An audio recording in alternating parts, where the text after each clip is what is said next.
सुनिए आप, मैं एक है ना एक इंपॉर्टेंट रिलेशन अभी निकालूंगा, एक बहुत इंपॉर्टेंट रिलेशन होगा, ठीक है। ये रिजल्ट आप याद कर लेना, और अगर ये रिजल्ट याद होगा तो ये वाला क्वेश्चन आपसे तुरंत हो जाएगा, ठीक है ना, तुरंत हो जाएगा ये क्वेश्चन। देखो मान लो एक बार इस क्वेश्चन को देखो ही मत, एक बार इस क्वेश्चन को मत देखो। यहाँ पे जैसे कि ना, यहाँ पे ये दो पिटबॉल्स हैं। पिटबॉल पहली बात तो क्या होता है कि ऐसी दो बॉल जिनके ऊपर चार्ज देना आसान है, ठीक है, चार्ज दिया जा सकता है, बस हल्की होती हैं बहुत, और यहाँ पे फोर्स लगने से इधर उधर हो सकती हैं। पिटबॉल का मतलब बहुत ही हल्की होती है। आपने बहुत हल्की बॉल देखी है, कौन से वाली होती हैं, बिल्कुल ही आप समझो, आप बिल्कुल ही हल्की, उससे भी सस्ती हो एक वो होती है ना, बिल्कुल वो ऐसे दबती है, बिल्कुल स्पॉन्जी सी होती है वो, स्माइली बना होता है, ठीक है। कुछ इस तरीके की बॉल हैं जिन पे इलेक्ट्रोस्टैटिक फोर्स लग सकता है, ठीक है ना, और वो दूर चली जाएंगी और उनके ऊपर चार्ज इजीली दिया जा सकता है। पिटबॉल्स का मतलब यहाँ पर ये है। अब सुन लो, एक बात बताइए आप, इनके ऊपर चार्ज दीजिए क्यू, फिक्स है ये तो, पॉजिटिव प्लस क्यू और प्लस क्यू तो फिक्स है, ठीक है ना। लेंथ भी फिक्स है इन स्ट्रिंग्स की, इन स्ट्रिंग्स की जो लेंथ है, चलो लेंथ फिक्स नहीं की मैंने अभी, मैं लेंथ को फिक्स नहीं कर रहा, ठीक है ना, ये चार्ज फिक्स है। अब सुनो, इसके अंदर जो है ना, यहाँ पे इसके अंदर ये जो साइड है कितनी है, ये y, और ये कितना है यहाँ पे पूरा x है, मतलब मान लो ये पूरा y है और ये पूरा क्या है बताइए, एक बार x मान लेते हैं, एक बार x मान लेते हैं, इसमें r दे रखा है लेकिन मैं एक बार इसकी बात ही नहीं कर रहा, मैं एक बार x मान लेता हूँ। ये लेंथ है y और ये लेंथ क्या है यहाँ पे x है। अच्छा सुनो आप, यहाँ पे अगर आप इस y को चेंज कर देते हो तो x ऑटोमेटिक चेंज, y को पता है कैसे चेंज कर रहे हो आप, इनको ना दोनों स्ट्रिंग्स को यहाँ से बांध दिया, मान लो बीच में से कहीं से, मतलब ऐसा कर दिया आपने कि ये दोनों स्ट्रिंग यहाँ तक तो ये बंधी हुई, ऐसे कर दी, यहाँ पे बंधी हुई है दोनों स्ट्रिंग्स, और फिर ऐसे कर दिया ये, मतलब रस्सियाँ वही हैं, इन दोनों को आपने यहाँ से ऐसे पकड़ के यहाँ से ऐसे बांध दिया, मतलब रस्सी की लेंथ कम कर दी, सीधी सी बात है, रस्सी की लेंथ कम हो गई, यहाँ पे यहाँ से बंध गया। आप ये सोचो आप, ठीक है ना, चार्ज वही है बॉल्स के ऊपर, मास भी वही है, चार्ज भी वही है और मास भी वही है, और इसके अंदर जो ये वाली जो लेंथ है ये कितनी होगी, अभी मान लो ये वाली लेंथ ना कम कर दी, हो तो y/2 कर दे या फिर y/3 कर दे, y/4 कर दे, और तो और ये पूछ लेगी x की वैल्यू बताओ कितनी होगी, अभी x की वैल्यू बताओ कितनी हो जाएगी, यानी कि y की जगह क्या कर दिया आपको y डैश, और क्या पूछा गया बताइए x की जगह x डैश। समझ में आ रही है बात, आपको क्वेश्चन ये है, इसने ये बोला है y को y/2 कर दिया तो x के ऊपर क्या इफेक्ट पड़ेगा, क्वेश्चन ये है, ठीक है ना। चार्जेस वही हैं जो पहले चार्जेस थे, अभी भी चार्जेस वही वाले हैं, जो चार्जेस पहले थे अभी भी चार्जेस वही वाले हैं, ठीक है ना। रस्सी की लेंथ कम कर दी यहां से ऐसे बांध के, और इसके अंदर अगर y को कम करेंगे तो x पे क्या इफेक्ट पड़ेगा, इसके अंदर जो है ना, इसने बोल दिया y को कितना कर दिया बताइए यहाँ पे y/2, और कैसे किया बताइए, यहां से इसको बांध के इस तरीके से, ठीक है ना। y को y/2 की जगह ये भी तो कर सकता कि y/3 कर दिया, y/3 कर सकता था, या फिर क्या कर सकता था, ये y/4 कर सकता था इसके अंदर, या फिर काम करता ये कह देता कि y को हमने कुछ इतना चेंज कर दिया, हमने y को कुछ इतना चेंज कर दिया कि x की वैल्यू x/2 होगी। अब बताओ y पे क्या फर्क पड़ा, नया y क्या होगा, x देके y पूछ सकता है, y देके x पूछ सकता है। बात समझ में आ रही है आपको, पहले तो ये क्वेश्चन समझ में आएगी, एक स्पेशल केस है यार, इस टाइप का क्वेश्चन जो है ना आपको मतलब कम मिलेगा, लेकिन अगर एग्जाम में आ गया तो, क्योंकि नीट में आ चुका है 2013 के अंदर, तो सेम क्वेश्चन आ सकता है, इससे मिलता जुलता। y और x में रिलेशन अपने को देखना है क्या होगा। क्वेश्चन समझ में आ गया, क्वेश्चन कितने स्टूडेंट को समझ में आ गया ये बताओ आप, जिनको क्वेश्चन समझ में आ गया गुड। सुन लो आप, अब मैं रिलेशन निकाल रहा हूँ, क्या होगा, ये रिलेशन हम करने जा रहे हैं अभी। एक काम करो आप, इसमें यहाँ पे इधर कितना फोर्स लग रहा है ये बताओ आप मुझे, इधर कितना फोर्स लग रहा है, इलेक्ट्रोस्टैटिक फोर्स लग रहा है, कितना लग रहा है, नीचे क्या लग रहा है, नीचे लग रहा है mg, इधर क्या लग रहा है k²/x², इतने लगेगा फोर्स, तो इधर क्या लगेगा यहाँ पे t लगेगा, ये वाला एंगल कितना है थीटा, ये वाला एंगल, ठीक है ना, ये वाला एंगल है यहाँ पे थीटा यहाँ पे। अच्छा अब सुन लो, अच्छा अगर ये वाला एंगल थीटा है, ये वाला एंगल भी कितना हो जाएगा, थीटा हो जाएगा, ये वाला एंगल भी मानते हो। अगर ये वाला एंगल थीटा तो ये वाला एंगल थीटा क्यों हुआ, तो बताइए थीटा क्यों हुआ, ये वाला एंगल ऑल्टरनेट एंगल से है, तो कॉरस्पॉन्डिंग एंगल से, बिल्कुल सही बात है। ये वाला थीटा और ये वाला थीटा कॉरस्पॉन्डिंग एंगल्स हैं। क्यों बताइए कॉरस्पॉन्डिंग एंगल्स? हाँ भाई, अच्छा सुनो आप, इन दोनों का जो रिजल्टेंट है, कि देखो पहली बात तो ये ऑल्टरनेट क्यों है, क्योंकि यार देखो ये लाइन और ये लाइन पैरेलल है, ये mg वाली जो लाइन है और ये लाइन पैरेलल है और ये बीच का ट्रांसवर्सल है, नहीं है क्या यहाँ पे? ये बीच की लाइन है, ये जो स्ट्रिंग वाली लाइन है, तो ये थीटा तो ये वाला एंगल भी थीटा। ये बात मान गए आप? यार सुनो आप, अगर ऐसा हो, ये दो लाइनें हैं पैरेलल, देखो ये लाइन है यहाँ पे और एक लाइन यहाँ पे पैरेलल, और एक लाइन ऐसे जाए दोनों में से ऐसे, तो ये वाला एंगल और ये वाला एंगल क्या हो जाएंगे? सेम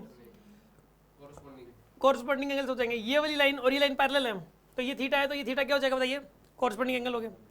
अच्छा, इन दोनों का जो रिजल्टेंट है वो इधर आएगा, किसका? इसका इलेक्ट्रोस्टैटिक फोर्स का, और mg का जो रिजल्टेंट है वो इस तरफ आएगा। समझ में आ रही है बात आपको? इनका रिजल्टेंट इस तरफ आएगा, एफ नेट इस तरफ आएगा, ये इन दोनों का एफ नेट इस तरफ आएगा। इधर क्या आएगी भाई? यहाँ पे टेंशन है। अच्छा, ये इन दोनों का जो रिजल्टेंट है वो टेंशन के बराबर हो जाएगा। समझ में आ रही है बात आपको? इन दोनों का जो रिजल्टेंट है यहाँ पे, इन दोनों का जो रिजल्टेंट है वो क्या हो जाएगा? किसके बराबर हो जाएगा दोनों का रिजल्टेंट? बताइए। 10। तभी तो यार इक्विलिब्रियम में है। एक बात बताओ, इस बॉल पे कितने फोर्स लग रहे हैं? चलो ये बताओ, बॉल पे कितने फोर्स लग रहे हैं? 3। कौन कौन से? K Q square by X square, M G और टी। और इन तीनों का रिजल्टेंट क्या बताइए? इन तीनों का रिजल्टेंट 0 है यार, तभी तो इक्विलिब्रियम में है। इन तीनों का रिजल्टेंट क्या है पे? 0। अच्छा, इन दोनों का जो रिजल्टेंट है, इन दोनों का वो इधर है, वो किसके अपोजिट है? टेंशन के अपोजिट है। इन दोनों, ये दोनों को, ये जो दोनों हैं, इन दोनों का जो रिजल्टेंट है वो किसके बराबर? ये बताइए, इन दोनों का जो रिजल्टेंट है वो किसके अपोजिट है? टेंशन के अपोजिट। मानते कि नहीं मानते? चलो अच्छा, एक बात बताइए आप मुझे, इसके अंदर टेंजेंट थीटा की वैल्यू लिखो, दिस बाय दिस करके। टेंजेंट थीटा देखो कैसे लिख सकते हैं हम लोग इसमें। ऐसा करो इस क्वेश्चन को सोल्व करने के लिए,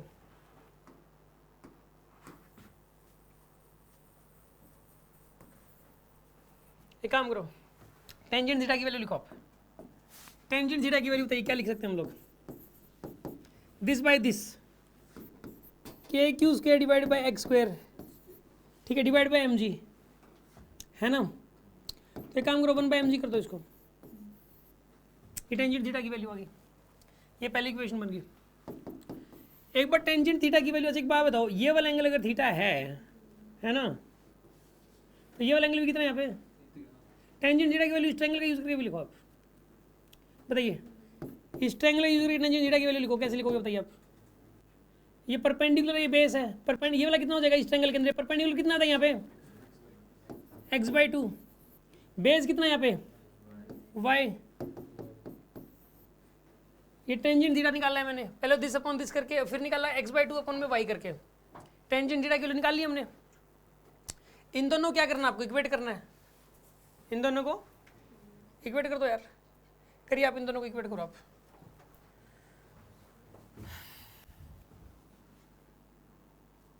इसको हमने छोटा करना पड़ेगा यार।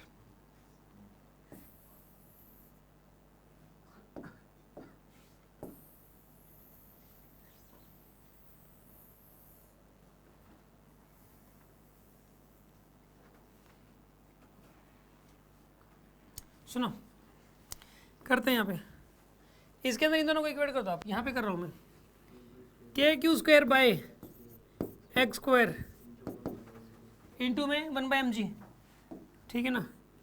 यहाँ पे इंटू 1 बाय एम जी, ये किसके बराबर हो जाएगा बताइए? यहाँ पे x by 2 by X square को इधर ले जाओ यार आप, कितना बन जाएगा ये? x³ by 2y is equal to x³ by 2y equal to k³ by mg। ऐसे लिख सकते नहीं लिख सकते बताइए आप? अब एक काम करो, 2y को इधर ले जाओ यार, x³ is equals to 2 into k³ y divide by mg, ठीक है? अच्छा, अब एक बात बताओ यार आप, ये पूरा कौन, देखो 2 कॉन्स्टेंट है, k कॉन्स्टेंट है, q² कॉन्स्टेंट है, m कॉन्स्टेंट है, g कॉन्स्टेंट है, ठीक है ना? क्या ऐसा कर सकते हैं हम लोग? लिख सकते हैं x³ is directly proportional to y, ऐसा लिखा जा सकता है? x³ is directly proportional to y, क्योंकि ये तो कांस्टेंट है यार, ये तो कांस्टेंट है। यहाँ एक x वेरिएबल हो सकता है, y वेरिएबल है। अब y को चेंज करो तो x भी चेंज होगा। मैंने बताया था ना यार यहाँ पे, ये y जो था इसको आप चेंज कर रहे हो, y डैश कर दिया तो x भी चेंज, x डैश चेंज हो जाएगा। चार्ज तो उतना ही है, मास भी उतना ही है, क्या चार्ज पे कोई इफेक्ट पड़ा, मास पे कोई इफेक्ट पड़ा, के तो कांस्टेंट ही है।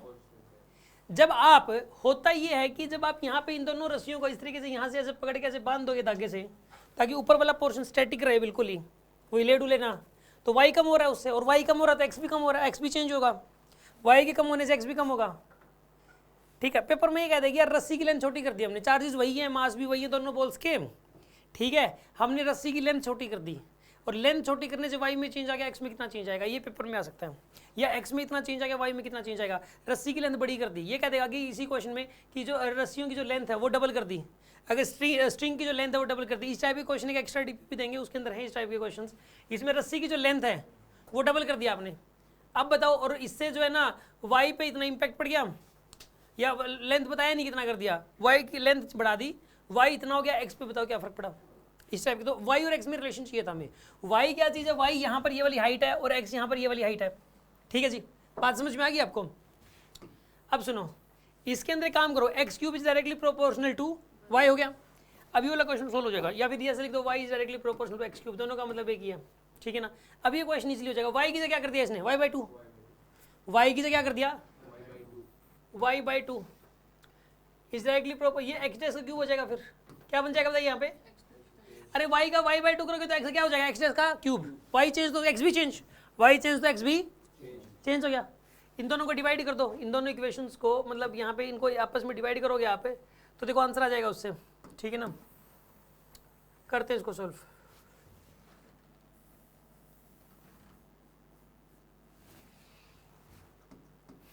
देखिए आप, ये कितना बनेगा यहाँ पे, y से y कैंसिल हो जाएगा, तो 2 पर चला, देखो y अपॉन में y/2, ऐसा करो आप, y अपॉन में y/2 is equals to X cube by में x डैश का क्यूब, क्योंकि यार ये प्रोपोर्शनली कांस्टेंट k लगेगा, वही प्रोपोर्शनली कांस्टेंट k यहाँ लगेगा, तो उन दोनों कैंसिल कर दोगे, ये बनेगा आपके पास, तो ये बनेगा 2 is equals to X cube by X dash का क्यूब, ये आपके पास आ गया, ठीक है ना। तो यहाँ पे बताइए आप एक्स डैश के क्यूब की वैल्यू कितनी आएगी, यहाँ पे क्या आएगी एक्स डैश के क्यूब की वैल्यू, एक्स क्यूब बाई 2, तो यहाँ पे ना क्यूब रूट ले लो अब आप, तो यहाँ पे x 2 की पावर 1/3, क्या आंसर आ गया, 2 की पावर 1/3 आंसर आएगा। तो आंसर कौन सा करेक्ट बताइए, डी ऑप्शन इज करेक्ट। एक बहुत अच्छा क्वेश्चन था यार, एक x और y में आपको ना रिजल्ट ये वाला याद रखना, y is directly proportional to x cube, बताइए रिजल्ट याद कर लो बस आप। अगर पिट बॉल का क्वेश्चन आ जाए, ये वाली बात हर बच्चे को याद नहीं होती, ये वाला क्वेश्चन महाभारत है करना, किसी से भी पूछोगे बहुत टाइम लगा देगा इस क्वेश्चन करने में, ठीक है ना, लेकिन ये रिजल्ट याद हो तो ही जल्दी हो सकता है, ना तो नहीं होगा ये क्वेश्चन जल्दी।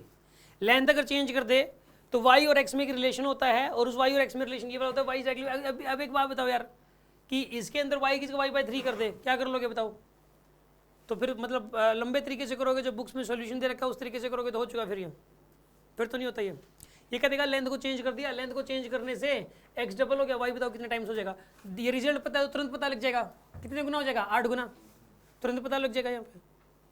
समझ में आ रही है बात आपको, ये कह देगा कि y जो है ना इसके अंदर 27 है, y को 3 गुना कर दिया, y को कितना कर दिया 3 गुना, x के ऊपर क्या फर्क पड़ेगा, y को अगर 3 गुना करोगे तो x पे क्या फर्क पड़ेगा, 3 टाइम्स करना है y को, सोल्व करके देखना पड़ेगा यार, ये y को 3y कर दो, फिर वहाँ से x की वैल्यू निकाल लो, ठीक है ना, सोल्व ही करना पड़ेगा इसको, ऐसे डायरेक्ट तो मतलब कैसे बताओगे आप, ठीक है ना। खैर अब बात को समझ गए आप इसमें, y directly proportional to x cube, ये रिजल्ट आपको याद करना है। हाँ जी, किसी को कुछ पूछना है इसके अंदर, हाँ जी, हाँ बिल्कुल, इसमें देखो लेंथ अगर चेंज होगी ना तो ये एंगल भी ऑटोमेटिक चेंज होगा, और डायरेक्ट नहीं बता सकते, इसमें भी एक रिलेशन होता है एल और थीटा के बीच में, कि एल क्यूब चार्ज और मास तो फिक्स है, चार्ज और मास क्या इसमें फिक्स है, लेंथ के चेंज होने से थीटा ऑटोमेटिक चेंज होता है, और कितना होगा ये मतलब ऐसे आप डायरेक्ट देख के नहीं बता सकते, एल की इतना मतलब भाई लेंथ थीटा उतना ही रहेगा नहीं कह सकते, लेंथ डबल करने से थीटा डबल हो जाएगा, आधा हो जाएगा, कुछ नहीं कह सकते, ठीक है ना। एक रिलेशन होता है एल और थीटा के बीच में, आपको उस एल और थीटा पे मत जाओ, उसके क्वेश्चंस कम आते हैं, लेकिन उस टाइप के क्वेश्चंस एक्स्ट्रा डीपी में दे रखे हैं मैंने, ठीक है ना, वो मिल जाएगा आपको। बट वाई और एक्स के अंदर लेके क्वेश्चन आया अभी तक, वाई और एक्स में आपस में क्या रिलेशन है, ठीक है ना, तो उसके ऊपर बेस्ड क्वेश्चन है। और कोई डाउट, और किसी के मन में कोई डाउट, समझ में आ गया होगा ये।